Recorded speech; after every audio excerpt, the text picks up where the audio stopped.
ദൈവകുമാരനും മാതാവിനും നന്ദി. എൻ്റെ പേര് ആശ അരവിന്ദ്. ഞാൻ താമസിക്കുന്ന സ്ഥലം എറണാകുളമാണ്. എൻ്റെ സ്വദേശം കോട്ടയമാണ്. ഞാൻ 2023 മാർച്ച് മാസം 20-ാം തീയതിയാണ് ആദ്യമായിട്ട് കൃപാസനത്തിൽ വരുന്നത്. കൃപാസനം അതിനു മുമ്പേ അറിയാമോ എന്ന് ചോദിച്ചാൽ ആരൊക്കെയോ പറഞ്ഞു കേട്ടിട്ടുണ്ട്, പക്ഷേ എന്താണെന്ന് കൂടുതലായിട്ട് അറിയത്തില്ല. ഇതുവഴി വണ്ടി ഓടിച്ചൊക്കെ പോകുമ്പോൾ ഇവിടെ ഒത്തിരി തിരക്ക് കാണും, ബ്ലോക്ക് ഉണ്ടാവും. പണ്ട് ഇതുപോലെ ആയിരുന്നില്ല, ഇതിൻ്റെ ഫ്രണ്ട് വശം വേറൊരു രീതിയിലായിരുന്നു. അപ്പോൾ ഒക്കെ ഞാൻ എല്ലാവരോടും ചോദിക്കും, ഇവിടെ എന്താ ഇത്ര തിരക്ക്? അപ്പോഴൊക്കെ ഇവിടെ ഒരു പള്ളിയാണ് എന്നൊക്കെ അറിയാമെങ്കിലും ഈ കൃപാസനമാണ് ഒന്നും അറിയില്ല. ഈ കൃപാസനത്തിലോട്ട് വരാനുള്ള എൻ്റെ കാരണം 10 വർഷത്തിന് മേലെ ആയിട്ട് എനിക്ക് ഒരു മോളുണ്ട്. മോളെ ഡെലിവറി കഴിഞ്ഞ ശേഷം എനിക്ക് ഓവുലേഷൻ ടൈം കഴിഞ്ഞാൽ എൻ്റെ ദേഹം മുഴുവൻ നീരാവും. അതിന് പല ട്രീറ്റ്മെൻറ്റുകൾ ചെയ്തു, പല ഹോസ്പിറ്റലുകളിൽ കാണിച്ചു, ആയുർവേദം കാണിച്ചു, അലോപ്പതി കാണിച്ചു, ഹോമിയോ കാണിച്ചു. ഇങ്ങനെ പല രീതിയിൽ ഞാൻ ഈ ഒരു അസുഖത്തിന് വേണ്ടി ട്രീറ്റ്മെൻറ്റ് എടുത്തു. അങ്ങനെ ബാംഗ്ലൂർ കാണിച്ചു, മസ്കറ്റ് കാണിച്ചു, പലരും പലതാണ് പറയുന്നത്. അമൃതയെ കാണിച്ചു, ആസ്റ്റമെഡിസിറ്റി കാണിച്ചു. അങ്ങനെ ഒരുപാട് രൂപ ഞാൻ ഇതിനു വേണ്ടി ചിലവഴിച്ചു. അപ്പം ഞാൻ പല ഹോസ്പിറ്റലിൽ നമ്മുടെ നാട്ടിലിരിക്കുമ്പോൾ കുറേ നേരം ഡോക്ടേഴ്സിന് വേണ്ടി വെയിറ്റ് ചെയ്യണമല്ലോ. അവിടെയൊക്കെ ഇരിക്കുമ്പോഴും എനിക്ക് ഈ പേപ്പർ കൊണ്ട് കൃപാസനത്തിൻ്റെ പേപ്പർ എങ്ങനെയോ എൻ്റെ അടുത്ത് വരും. അതെന്താ, ആദ്യമൊക്കെ എനിക്കിത് വരുമ്പം ഭയങ്കര അത്ഭുതമായി. ഇതെന്താണിത്? വായിക്കും, അവിടെ വയ്ക്കും. ഇത് റിപ്പീറ്റ് ചെയ്ത് ഞാൻ എപ്പോൾ ആ ഹോസ്പിറ്റലിൽ പോയാലും എൻ്റെ കയ്യിൽ കിട്ടും, ഞാൻ പള്ളിയിൽ പോയാൽ എൻ്റെ കയ്യിൽ കിട്ടും. അപ്പം കൃപാസനത്തെപ്പറ്റി ഞാൻ കൂടുതൽ അറിയാൻ തുടങ്ങി. എൻ്റെ അമ്മയോട് ചോദിച്ചു. എൻ്റെ അമ്മ വലിയൊരു മാതാവിൻ്റെ ഭക്തയാണ്, എൻ്റെ ചേച്ചിയും. പക്ഷേ അവരാരും കൃപാസനത്തിൽ വന്നിട്ടില്ല. അപ്പം അമ്മ പറഞ്ഞു, ഇതുപോലൊരു സ്ഥലമുണ്ട്, ആലപ്പുഴയിലാണ്, ഒത്തിരി പേര് പോകുന്ന സ്ഥലമാണെന്നൊക്കെ പറഞ്ഞു. അങ്ങനെ ഞാൻ ഒരു മാർച്ച് മാസം 20-ാം തീയതി എൻ്റെ ഒരു സുഹൃത്ത് ഡെൻസിയുടെ കൂടെ ഞങ്ങൾ രണ്ടുപേരും ഒന്നിച്ച് കൃപാസനത്തിൽ വരികയാണ്. ഞാൻ നിസ്സാരമായിട്ട് ഈ വേദന പറയുന്നെങ്കിലും സഹിക്കുന്നതിലും അപ്പുറം വേദനയാണ്. ഒരു ഡെലിവറി ടൈമിലുള്ള പെയിൻ പോലെയാണ് എല്ലാ മാസവും എനിക്കുണ്ടാവുക. ഞാൻ ഒരുപാട് സംസാരിക്കുകയും ചിരിക്കുകയും ചെയ്യുന്ന ഒരു വ്യക്തിയാണ്. പക്ഷേ ഈ സമയത്ത് എനിക്ക് ആൾക്കാരെ കാണാൻ പോലും പറ്റില്ലായിരുന്നു, അത്രയ്ക്ക് പെയിനായിരുന്നു.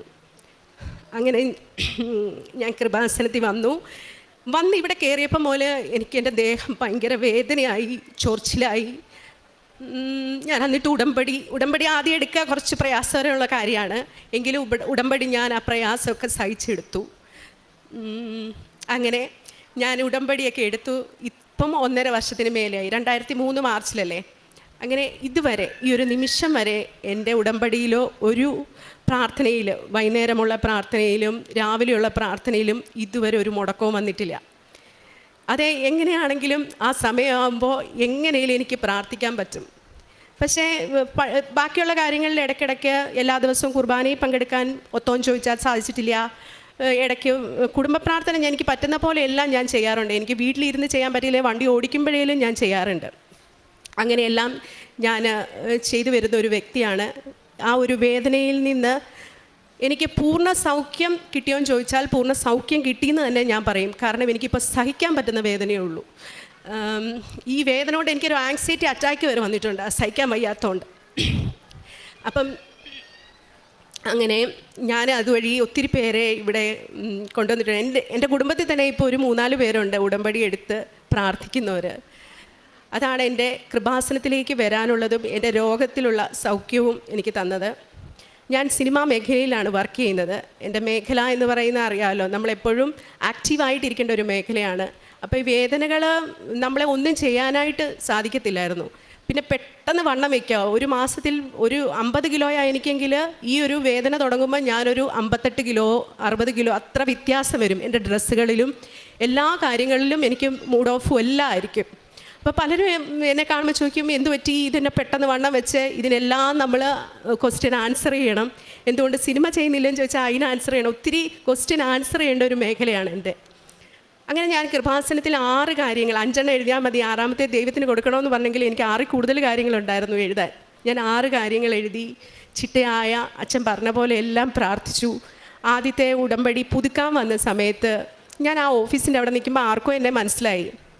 അപ്പം ഞാൻ പറഞ്ഞു, ജോസഫ് അച്ഛനെ കാണാൻ പറ്റുമോ, എനിക്കൊന്ന് കാണണം എന്നുണ്ട് എന്ന് പറഞ്ഞു. അപ്പം ഞാൻ അച്ഛനെ കാണാൻ വേണ്ടി അവരോട് ചോദിച്ചപ്പോൾ ആദ്യമേ ഇന്ന് ഓഫീസിലൊക്കെ സംസാരിച്ചിട്ട് എനിക്ക് കാണാം, നമുക്ക് ബ്ലെസ്സിങ് മേടിക്കാം എന്ന് പറഞ്ഞു. അച്ഛൻ്റെ അടുക്ക ഞാൻ ഈ അൾത്താരെ വരുമ്പോൾ അച്ഛൻ എന്നോട് എൻ്റെ മുഖത്തേക്ക് നോക്കിയിട്ട്, ഞാൻ സിനിമയിലാണോ, എന്താ നിൻ്റെ ആവശ്യം എന്നൊന്നും അല്ല ചോദിച്ചത്, എൻ്റെ മുഖത്തോട്ട് ഇങ്ങനെ നോക്കിയിട്ട് അച്ഛൻ പ്രാർത്ഥിച്ചു. അത് കഴിഞ്ഞ് എന്നോട് ചോദിച്ചു ഏത് മേഖലയിലാണ് വർക്ക് ചെയ്യുന്നത്. അപ്പം ഞാൻ പറഞ്ഞു സിനിമയിലാണ്. ഞാൻ കൂടുതൽ അഡ്വർടൈസ്മെൻറ്റാണ് ചെയ്യുന്നത്, സിനിമയും ചെയ്യും. ഞാൻ ജോലി ചെയ്യുന്നുണ്ടായിരുന്നു, ഇപ്പം ജോലിയൊക്കെ വിട്ടു. എയർപോർട്ടിലായിരുന്നു, ഇൻഫോ പാർക്കിൽ ജോലി ചെയ്തു, അങ്ങനെ പല ജോലികളും ചെയ്തു. എങ്കിൽ പോലും അതെല്ലാം വിട്ടിട്ട് ഇപ്പം സിനിമയും അഡ്വർടൈസ്മെൻറ്റും മാത്രമാണ് എന്ന് പറഞ്ഞു.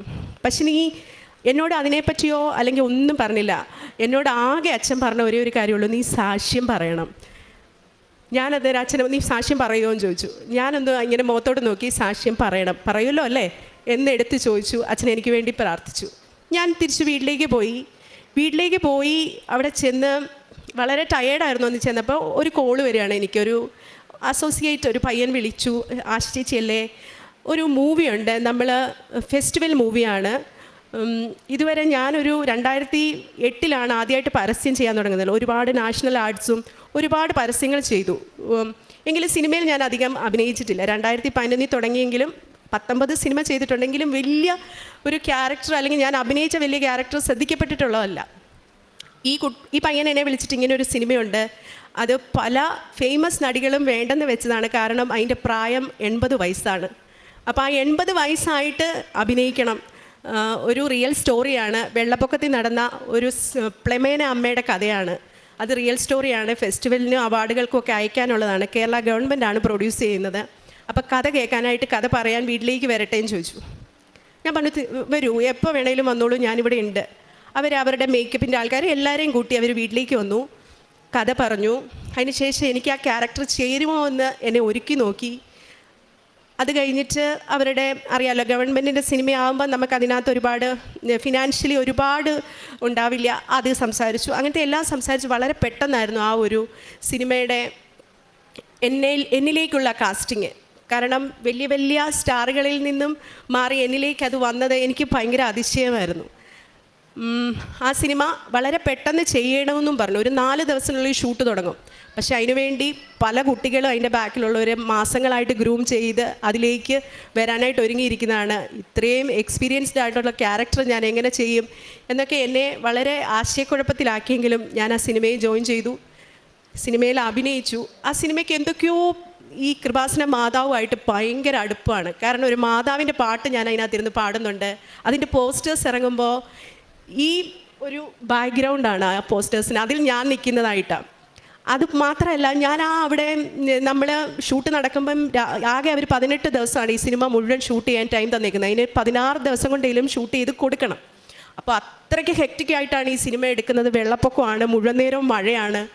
അങ്ങനെ എടുക്കുന്ന സമയത്ത് എനിക്ക് വേണ്ടി അവർക്ക് മാറ്റിത്തരാനോ അല്ലെങ്കിൽ എനിക്ക് വേണ്ടി പ്രാർത്ഥിക്കാൻ സമയം തരാനോ ഒന്നും സമയമില്ല. കാരണം കൂടുതലും ഞാനാണ് അതിനകത്ത് അഭിനയിക്കുന്നത്.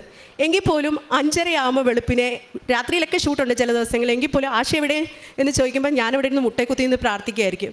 ആ വീടും ഒരു മാതാവിൻ്റെ ഒരു ഈരാറ്റുപേട്ടയിലുള്ള വീടാണ്, ഒരു ക്രിസ്ത്യൻ വീടാണ്. അതിനുള്ള സജ്ജീകരണങ്ങളെല്ലാം അവരും എനിക്ക് ചെയ്തു തരും. അതുപോലെ ആ സിനിമയിലുള്ള എല്ലാവരും എനിക്ക് രാത്രിയിലും രാവിലെയും പ്രാർത്ഥിക്കാനുള്ള എല്ലാ ഒരുക്കങ്ങളും ചെയ്തു തരും. അത്രയ്ക്ക് മനോഹരമായ ഒരു സെറ്റായിരുന്നു. ഒരു ദൈവികത ഭയങ്കര നിറഞ്ഞു നിൽക്കുന്ന ഒരു സിനിമയായിരുന്നു. അങ്ങനെ ആ സിനിമ ഞാൻ ചെയ്ത് അതിപ്പോൾ ഫെസ്റ്റിവലിന് അയച്ചിട്ടുണ്ട്. ഓണത്തിന് റിലീസാണ്. സിനിമയുടെ പേര് പ്രളയശേഷം ഒരു ജലകന്യക എന്നാണ്. ആ ഒരു സിനിമ തീർച്ചയായിട്ടും എനിക്ക് കൃപാസന മാതാവ് എൻ്റെ കയ്യിൽ തന്ന സിനിമ തന്നെയാണ്. ദൈവത്തിനും കൃപാസന മാതാവിനും ഒരുപാട് നന്ദി. അതേപോലെ സ്വർണ്ണ കന്യക എന്നൊരു പുതിയ സിനിമ ചെയ്തു, അതും മാതാവിൻ്റെ സിനിമ. അപ്പം എന്നെ കാണുമ്പോൾ എല്ലാവരും ചോദിക്കും, ഇപ്പോൾ ആശ മാതാവിൻ്റെ സിനിമ മാത്രമേ ചെയ്യാറുള്ളൂ എന്ന്. ആ സിനിമ മാതാവിൻ്റെ സ്റ്റോറിയാണ്. 4 ഭാഷകളിലായിട്ടാണ് അത് ഇറങ്ങുന്നത്. അതും അതിൻ്റെ ഷൂട്ടും പ്രോസസ്സിങ്ങും ഒക്കെ നടക്കുന്നു. അങ്ങനെ ദൈവം എന്നെ പല കാര്യങ്ങളിൽ, ഞാൻ ഒരു 6 കാര്യങ്ങൾ എഴുതിയെങ്കിലും ആ എഴുതിയതെല്ലാം ഇതുമായിട്ട് ബന്ധപ്പെട്ട കാര്യങ്ങളായിരുന്നു. അതെല്ലാം കൂടെ എനിക്ക് ഒന്നിച്ചു തരികയായിരുന്നു. കാരണം ഈ പ്രളയശേഷം ജലകന്യക സിനിമയുടെ കൂടെ എനിക്ക് സിനിമ എൻ്റെ ലൈഫിലെ, എൻ്റെ ജീവിതത്തിലെ കരിയറിനെ ഉയർത്തണേ മാതാവേ എന്ന് പ്രാർത്ഥിക്കുമ്പോൾ അതിൻ്റെ താഴെ എഴുതിയിരുന്നത് എനിക്ക് സിനിമ പഠിക്കാൻ കൂടുതൽ അവസരം തരണേ, എനിക്ക് ഡബ്ബിങ് പഠിക്കാൻ കൂടുതൽ അവസരം തരണേ. അങ്ങനെ ഓരോന്നും എല്ലാം കൂടെ ഒന്നിച്ച് എനിക്ക് ദൈവം തന്നു. കാരണം ഈ സിനിമ പഠിപ്പിക്കുന്നവരാണ് അത് ഡയറക്റ്റ് ചെയ്യുന്നത്. ലോഹിതദാസ് സാറിൻ്റെ മോന്, അതേപോലെ ലോഹിതദാസ് സാറിൻ്റെ അസോസിയേറ്റ്, അവരെല്ലാം സിനിമ പഠിപ്പിക്കുന്നവരാണ്. അദ്ദേഹത്തിൻ്റെ ബ്രദറാണ്, ഡബ്ബിങ് പഠിപ്പിക്കുന്നവരാണ്. അപ്പോൾ എനിക്ക് അതിലൂടെ ഒരു വലിയ പഠനവും കൂടെയാണ്. ഞാൻ പറഞ്ഞ 6 കാര്യങ്ങൾ അങ്ങനെ സാധിച്ചു കിട്ടി. അതെൻ്റെ ഒരു ജീവിതത്തിൽ ഭയങ്കര, എൻ്റെ ഒരു കരിയറിൽ തന്നെ എനിക്ക് ഒരുപാട് മനസ്സിന് സന്തോഷം തന്ന ഒരു കാര്യമാണ്. പിന്നെ ഞാൻ പറഞ്ഞ അസുഖം എനിക്കിപ്പം പൂർണ്ണ മാറ്റമുണ്ട്. ഞാൻ ഇങ്ങനെയൊന്നും ചിരിക്കുക പോലും ഇല്ലായിരുന്നു. എനിക്ക് കുളിക്കാൻ പോയിട്ടൊന്നും ചിരിക്കാൻ പോലും വയ്യാത്ത വേദനയായിരുന്നു. ഒരു കാറ്റടിക്കാൻ വേല, ഇതൊന്നും എനിക്ക് ഏറ്റവും അടുപ്പമുള്ളവർക്കൊക്കെ അറിയാം, പക്ഷേ അല്ലാത്തവർക്ക് അറിയത്തില്ല. പെട്ടെന്ന് എന്താ വണ്ണം വെച്ചേ എന്ന് മാത്രമേ എല്ലാവരും ചോദിക്കാറുള്ളൂ. മൂന്നാമതായി എൻ്റെ അമ്മയ്ക്ക് പെട്ടെന്നൊരു ബ്രസ്റ്റിലൊരു മുഴ വന്നു. അത് ബയോപ്സിക്ക് അയക്കണമെന്ന് പറഞ്ഞു, അയച്ചു. അമൃത ഹോസ്പിറ്റലിലാണ് കൊണ്ടുപോയത്. അവർ ബയോപ്സിക്ക് അയച്ചിട്ട്, ബയോപ്സിക്ക് അയക്കുമ്പോൾ അറിയാമല്ലോ അവിടെ ഗ്രോത്ത് എടുത്തിട്ടാണല്ലോ, അപ്പം നമ്മൾ ചിലർക്ക് ബ്ലീഡിങ് വരും. അപ്പം 3 ദിവസം നമ്മൾ കൈ അനക്കാൻ പാടില്ല, കംപ്ലീറ്റ് റെസ്റ്റ് ചെയ്യണം. അപ്പോൾ അമ്മ എന്നോട് പറഞ്ഞാൽ വേദനയുണ്ടോ എന്ന് ചോദിക്കുമ്പോൾ പറയാം വേദനയുണ്ട്, ഞങ്ങൾ ഹോസ്പിറ്റലിൽ നിന്ന് വന്നുകൊണ്ടിരിക്കുന്ന വഴിയാണ്. അപ്പോൾ ഇതുവഴിയാണ് ഞാൻ ചങ്ങനാശ്ശേരി വീട്ടിലേക്ക് പോകുന്നത്. അപ്പം അമ്മ എന്നോട് പറഞ്ഞു എനിക്ക് കൃപാസനത്തിൽ കയറണം, എനിക്കൊന്ന് പ്രാർത്ഥിക്കണം. അപ്പം ഞാൻ പറഞ്ഞു എന്തായാലും ചെയ്യാം. അപ്പം ഞാൻ പറഞ്ഞു അമ്മ ഒത്തിരി നേരം കൈയൊന്നും അനക്കി ഒന്നും ചെയ്യരുത്, കാരണം ഡോക്ടർ പ്രത്യേകം പറഞ്ഞ അമ്മയ്ക്ക് ഷുഗറുണ്ട്. അപ്പം ഞങ്ങൾ രാവിലെ ഇവിടെ കൃപാസനത്തിൻ്റെ ഇവിടെ വന്നു. അച്ഛനോട് അച്ഛൻ കുർബാന നടക്കാം. അപ്പോൾ എനിക്ക് കണ്ണീര് സഹിക്കാൻ പറ്റുന്നില്ല. എൻ്റെ കണ്ണീര് ഇങ്ങനെ വെള്ളം. ഞാൻ ഒരുപാട് അമ്മയെ ഇഷ്ടപ്പെടുന്ന ഒരാളാണ്, എല്ലാവരും അങ്ങനെ തന്നെയാണ്. അപ്പം ഞാൻ കരയുന്നുണ്ട്, എൻ്റെ മോളും കരഞ്ഞു, ഞങ്ങൾ കരഞ്ഞ് പ്രാർത്ഥിച്ചു. അപ്പോൾ അമ്മയ്ക്ക് ഉടമ്പടി എടുക്കണമെന്ന് പറഞ്ഞു. ഞാൻ പറഞ്ഞു ഉടമ്പടിയൊക്കെ എടുക്കാമെന്ന് പറഞ്ഞാൽ ഒത്തിരി നേരം നിൽക്കണം. ആദ്യമായിട്ട് ഉടമ്പടി എടുക്കുമ്പം 4-5 മണിക്കൂർ നിൽക്കണേ. അമ്മയ്ക്ക് ഷുഗറുണ്ട്, അത് മാത്രമല്ല ബ്ലീഡിങ് ഉണ്ട്. ഇങ്ങനെ ബാഗ് ഇങ്ങനെ ഇട്ടേക്കും ആ ഫ്ലൂയിഡിന് വേണ്ടി. അവിടെയൊക്കെ കയറിപ്പോവുക വലിയ പാടാണ്. പറഞ്ഞിട്ട് അമ്മ കേട്ടില്ല. അമ്മ ഉടമ്പടി എടുത്തു. അവിടെ കയറി ഫ്ലൂയിഡ് പാക്ക് ചെയ്യുന്ന ബാഗും ഒക്കെ ആയിട്ട് ഉടമ്പടി എടുത്തു. ആ ഉടമ്പടി അമ്മ അതേപോലെ പൂർത്തീകരിച്ചു. അമ്മയുടെ റിസൾട്ട് വന്നപ്പോൾ അങ്ങനെ മുഴയേ അവിടെ ഇല്ല. 2ാമത് സ്കാൻ ചെയ്യുമ്പോൾ ഒരു കുഴപ്പമില്ല അമ്മയ്ക്ക്. പിന്നെ 3ാമതായി ഞാൻ പ്രാർത്ഥിച്ചതിൽ എഴുതി വെച്ച് പ്രാർത്ഥിച്ചതാണ് എൻ്റെ മകൾ SSLCക്ക് കിട്ടേണ്ട മാർക്ക്. പരീക്ഷയ്ക്ക് പോകുമ്പോൾ ഞാൻ തൈലം പുരട്ടി കൊടുക്കും, പ്രാർത്ഥിക്കും. അവളൊരു വലിയ പഠനമുള്ള ഒരാളാണെന്ന് എനിക്ക് അത്ര ഫീൽ ചെയ്തിട്ടില്ല. എന്നാലും പഠിക്കും, പക്ഷേ ഉഴപ്പിയല്ല, പക്ഷേ വലിയ ഇതിലായിട്ട് കോൺസെൻട്രേറ്റ് ചെയ്യാറില്ല. എങ്കിൽ പോലും പരീക്ഷയായപ്പോൾ ആ കുട്ടി ഇരുന്ന് നന്നായി പഠിച്ചു. ആ കൊച്ചു എക്സാം എഴുതുന്ന സമയം മുഴുവൻ ഞാൻ വിശ്വാസ പ്രമാണം ചൊല്ലി ഇരുന്ന് പ്രാർത്ഥിച്ചു.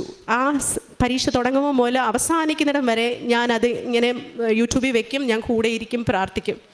എൻ്റെ മോക്ക് റിസൾട്ട് വന്നപ്പോൾ ഞാൻ എത്രയാ മാർക്ക് എഴുതിയത് അതിന് 1% കൂടുതൽ മാർക്ക് അവൾക്ക് ലഭിച്ചു. അത്രയ്ക്ക് അനുഗ്രഹങ്ങൾ ഓരോന്നായിട്ട് മാതാവ് എൻ്റെ ജീവിതത്തിൽ തന്നുകൊണ്ടിരിക്കുകയാണ്.